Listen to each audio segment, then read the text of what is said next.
Salut à tous. Alors aujourd'hui une vidéo un peu spéciale, on va parler burn-out, c'est très important. Regardez-la bien jusqu'au bout, ça peut vous aider et aider les personnes autour de vous. Dernier point avant de commencer, là vous avez les extraits choisis, les morceaux choisis de la discussion avec Marie-Aurélie. La version complète de notre discussion est disponible sur Spotify, Apple Podcast et tout ça, bref, sur mon podcast. Ok, et nous voilà. Salut Marie, comment tu vas? Coucou, je vais très bien, merci. Alors, merci déjà de m'accorder ce temps-là, parce que là, tu m'accueilles donc dans ton cabinet, tu viens de finir une consultation, donc est-ce que tu peux, s'il te plaît, te présenter en quelques mots? Avec plaisir, donc je m'appelle Marie-Aurélie, je suis psychologue, clinicienne, je suis installée en libéral. Mon cabinet est installé dans le sud de la France, sur Istres.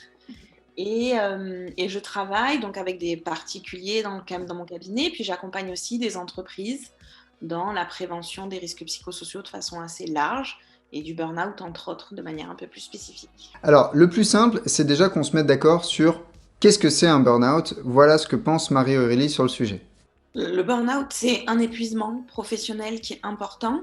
C'est vraiment un effondrement, le burn-out. Mm. Alors, la définition, c'est complexe parce que le burn-out fait partie de ces concepts qui sont régulièrement définis et redéfinis, pour lesquels il n'y a pas complètement de consensus. Mais globalement, quand même, ce qu'on peut se dire, c'est que la question du burn-out, c'est un état d'épuisement, pour l'instant, dans les définitions, qui est professionnel, qui s'installe progressivement avec une anxiété qui est extrêmement importante, un amoindrissement de l'efficacité, Mhm. avec une perte de motivation très importante et avec un comportement dysfonctionnel qui va s'installer.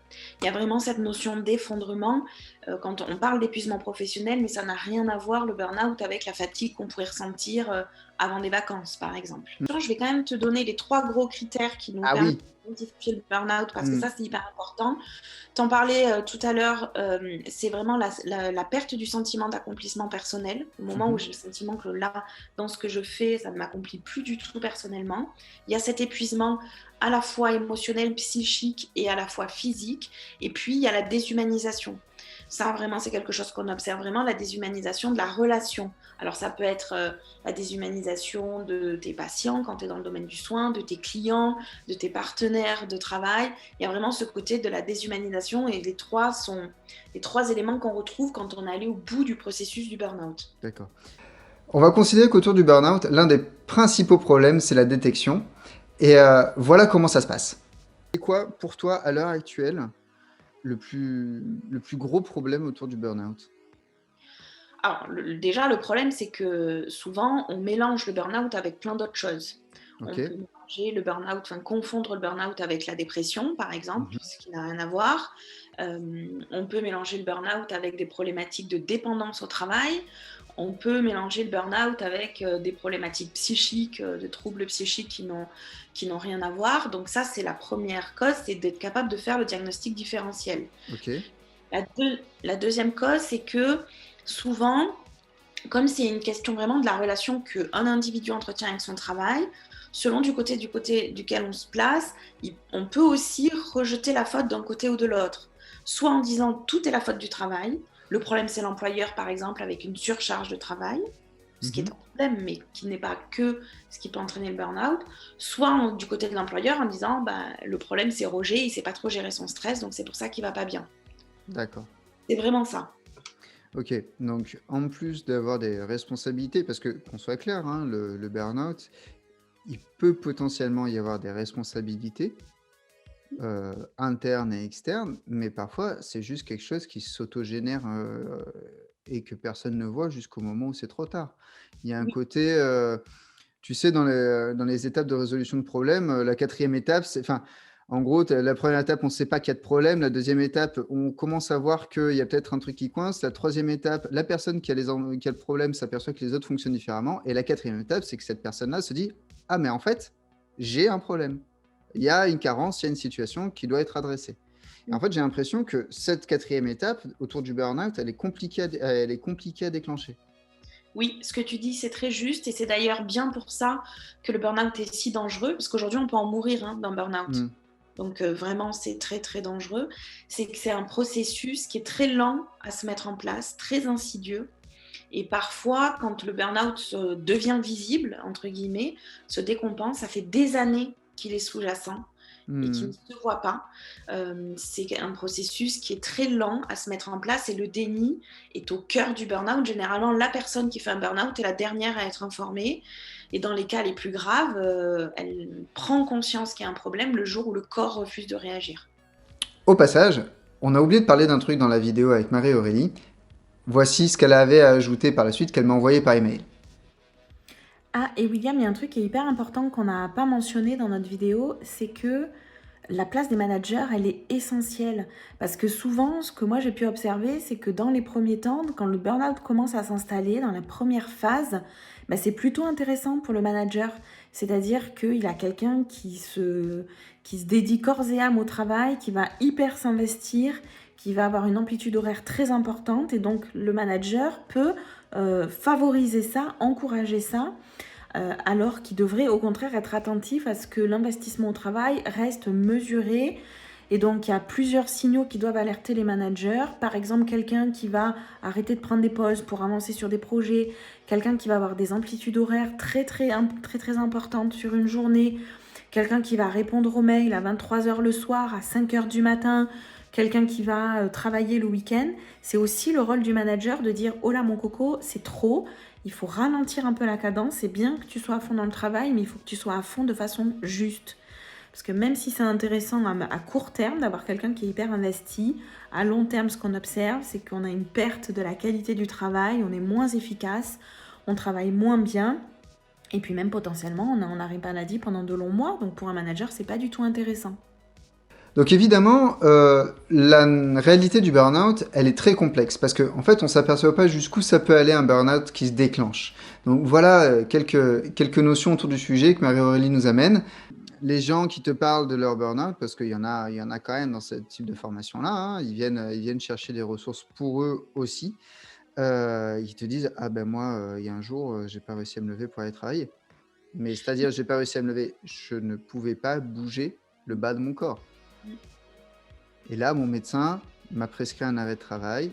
Et du coup, en réfléchissant, il m'a dit, vous êtes en train de faire un burn-out. C'est-à-dire qu'il a fallu que, là je pense à une femme en particulier, il a fallu qu'elle fasse venir son médecin et que son médecin lui dise, mais ça fait combien de temps que vous êtes dans ce lit? Je sais pas à quelle heure il est, 14 heures. Bon ben voilà, tu vois, c'était couché genre à 23 heures la veille, quoi. Donc, En fait, ce qu'on a le plus, moi ce que j'observe le plus, hein, ça doit faire peut-être une dizaine d'années que j'accompagne des gens qui font des burn-out, ce qui ressort le plus comme déclencheur, c'est exactement ce que tu viens de décrire. Un matin, le corps refuse de sortir du lit, je suis comme paralysée, tout va bien physiologiquement, mais mon corps refuse, je n'arrive pas à me lever physiquement. Il y a la crise d'angoisse devant le bureau, j'arrive, je suis dans la voiture, et là, je fais une crise de panique complète et je ne peux pas sortir de la voiture, c'est impossible. Et la réunion qui se passe mal ou un échange avec un collègue qui se passe mal et d'un coup, la personne qui s'effondre, qui envoie tout bouler, qui se met à pleurer et qui peut pleurer pendant une semaine sans s'arrêter. Voilà. Et ça, j'en viens du coup à ta question sur les signaux faibles. Il y a plusieurs signaux, on va les développer. Tous ces signaux, ils sont vraiment à prendre en compte en fonction de comment sont les gens dans leur état normal, entre guillemets. Par exemple, on sait que quelqu'un qui fait un burn-out peut avoir des troubles cognitifs. Ça veut dire des pertes de mémoire, donc un collègue qui va commencer, ou un proche qui va commencer à dire « mais je perds mes clés, je ne sais pas où j'ai mis ce dossier », ou alors « j'ai complètement oublié un rendez-vous, j'avais rendez-vous avec ma banquière et j'ai complètement oublié le rendez-vous ». Ça peut être des fautes d'orthographe ou des mails qui ne sont plus tout à fait bien construits, où la syntaxe, elle n'est pas cohérente. Mais ça, il y a des gens qui font des fautes d'orthographe tout le temps. C'est pas parce que tu fais des fautes d'orthographe que tu fais un burn-out. Mais si jamais tu as un collègue qui s'exprime toujours très bien, qui a une construction de langage qui est vraiment plutôt soutenue, qui fait jamais de fautes et qui commence dans ses mails à faire des fautes d'orthographe, ça peut être un signe qui t'alerte. Ouais, d'accord, je vois. Voilà. Donc ça, c'est les premiers signaux faibles à repérer, c'est tout ce qui relève des troubles cognitifs. Ok. Ils peuvent être très importants. Moi, j'ai une patiente qui s'est retrouvée un jour perdue dans son salon. C'est-à-dire, elle est dans son salon de sa maison et elle ne sait plus comment on fait pour sortir de son salon. J'ai eu une autre patiente qui s'est retrouvée dans son jardin avec une chemise dans la main, une pince à linge dans l'autre, devant le fil à linge et qui ne savait plus ce qu'elle devait faire. Ne pas mettre la chemise sur la fil à linge, il faut la mettre sur un cintre, sinon tu as plus de repassage. Mais ça, c'est un autre débat. Mais Mais tu d'accord, incroyable, voilà. incroyable. Tu peux avoir, ça, c'est quand on est arrivé au bout du burn-out, hein, on est d'accord. Ouais, Hein. ouais. Mais du coup, les premiers prémices, c'est ça, c'est tous ces petits bugs cognitifs. Ok. Après, tu vas avoir tout ce qui concerne le comportement de la personne. Donc, tu vas avoir la personne qui a des variations d'humeur très importantes. Alors, il y a des gens qui ont des variations d'humeur tout le temps, hein, mais quand quelqu'un qui est plutôt calme, d'un coup, a des sautes d'humeur, que ce soit dans la colère, le passage à l'acte, ou que ce soit dans l'excitation. Quelqu'un qui va d'un coup se mettre à travailler, qui va être très excité, que tu as du mal à suivre, qui te raconte ses projets, mais tu as du mal à comprendre de quoi ça parle, ça peut aussi être un point d'alerte. Quelqu'un qui se replie, ça c'est quelque chose qu'on voit beaucoup en entreprise, quelqu'un qui va plus boire le café avec les collègues, qui va plus déjeuner avec le collègue, qui va plus fumer la cigarette avec les collègues, qui reste dans son bureau, qui partage plus de temps collectif, qui petit à petit se retire du groupe, ça aussi c'est vraiment quelque chose qui doit être un gros point d'alerte. Donc en fait, là, tu es en train de me dire qu'avec avec les circonstances actuelles, on va avoir énormément de cas pas détectés. Oui, et non seulement, pour moi, c'est un vrai problème avec ce qui se passe actuellement, le Covid. C'est pour moi, il y a un vrai enjeu autour du burn-out. J'ai fait un post Instagram sur le sujet il y a quelques temps. Je mettrai le lien en Non description. seulement aujourd'hui, non seulement on va moins pouvoir détecter, parce que c'est plus compliqué de voir la variation d'humeur de ta collègue quand ta collègue elle est en télétravail et que tu l'as pas vue depuis un an. Que tu vois plus comment elle se comporte, si elle boit le café avec des gens ou pas. Mais en plus de ça, on se retrouve avec des gens qui vont tenir des services à bout de bras parce qu'il y a la moitié des effectifs qui est en arrêt maladie et donc ils se retrouvent à être dans un surinvestissement parce que c'est vraiment ça qui se passe dans le burn-out. Il y a vraiment un système par palier, c'est-à-dire j'investis à fond. Comme je vois que c'est pas suffisant, je vais surinvestir et comme je vois que c'est pas suffisant, je vais continuer à investir et plus j'investis, moins j'ai d'énergie, moins je suis efficace, donc plus j'investis, plus je mets de mon énergie dans le travail jusqu'à ce qu'en fait je m'effondre. Quelque chose aussi qui est très marquant, c'est l'incapacité à se reposer. Parce que comme je te disais en introduction de la vidéo, dans le burn-out, on n'est pas dans la fatigue qu'on peut ressentir avant les vacances, où on va prendre 15 jours de vacances et en fait on revient et on va bien. Quelqu'un qui arrive le lundi matin ou qui arrive au retour de vacances, qui est dans le même état de fatigue qu'avant de partir, quelqu'un qui n'arrive plus à se reposer quand il est à la maison, quelqu'un qui n'a que le travail comme objet de discussion, d'échange, je ne peux penser qu'à ça, je ne peux parler que de ça. Il n'y a plus aucun espace de ma vie où il n'y a pas le travail. Même quand j'y suis pas, je ne pense qu'à ça et je ne parle que de ça. Il n'y a que ça dans ma tête. Ça aussi, c'est un élément qui doit alerter très fort.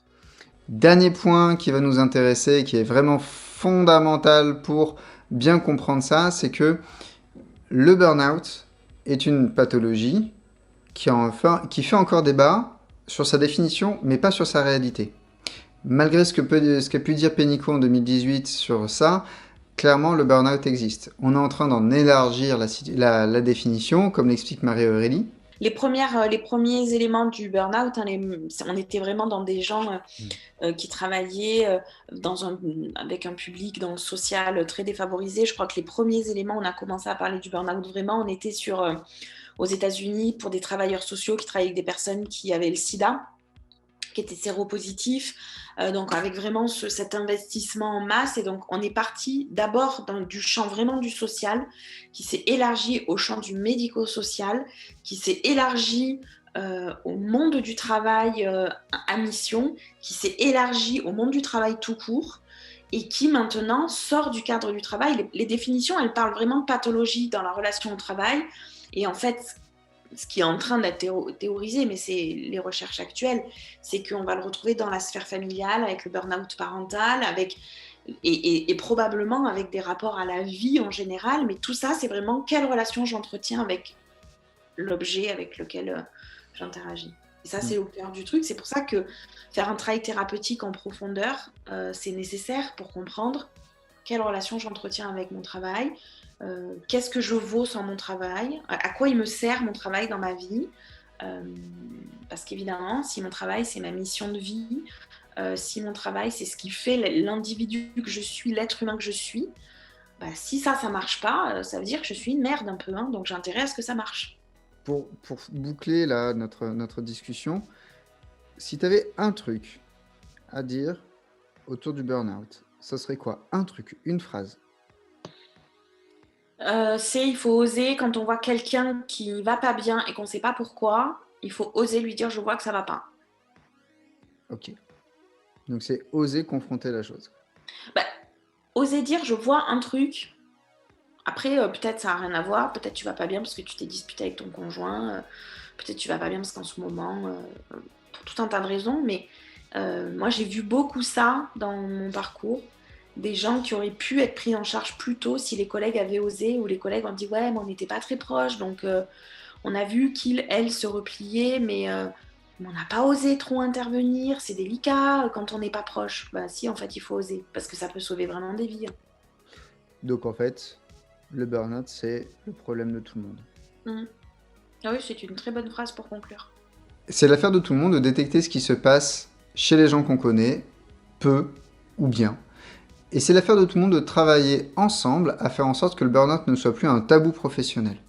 Donc si vous avez autour de vous des personnes qui changent de comportement, comme l'explique Marie-Aurélie, qui semblent perdre en qualité de travail et ainsi de suite, commencez à vous interroger, discutez-en avec elles et surtout pointez-leur des ressources qui vont leur faire prendre conscience que peut-être il y a un problème. Et espérons que ce ne soit pas le cas. Allez, bisous!